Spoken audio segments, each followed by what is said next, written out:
บอกเคยถามว่าใจยังฮักหรือบอกเคยท้อพอใจเฮานั้นผูกพันบอกเคยถามว่าหากสองเฮายังมันจะมื่นวันพันปีก็บ่เหือดหายหากวันใดยามใด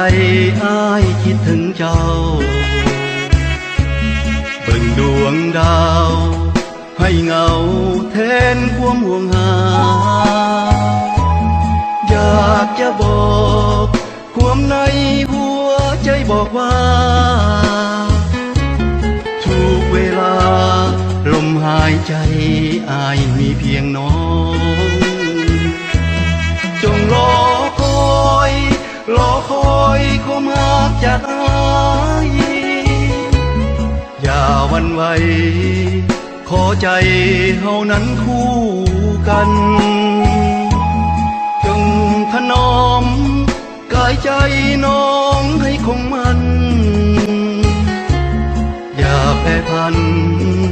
อ้ายนั้นจะหวนกลับมาถ้าเป็นบุพเพของเฮาซาก่อนคงได้ย้อนหวนมาพบกันอีกที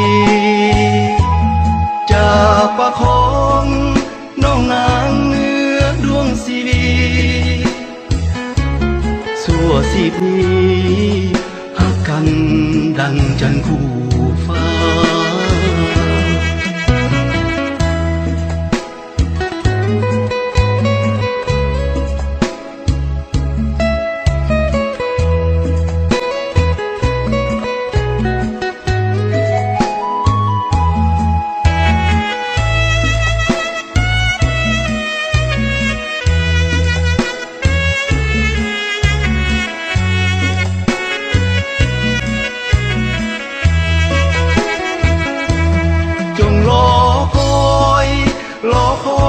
ความรักจากอ้าย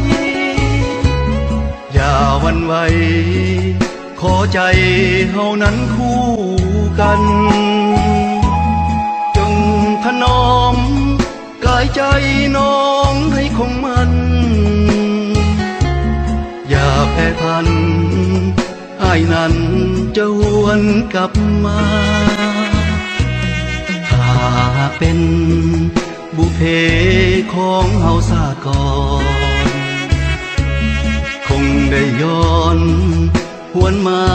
พบกันอีกทีจากปากของน้องนางเนื้อดวงชีวีสั่วสิบนี้ฮักกันดังจันทร์คู่ฟ้า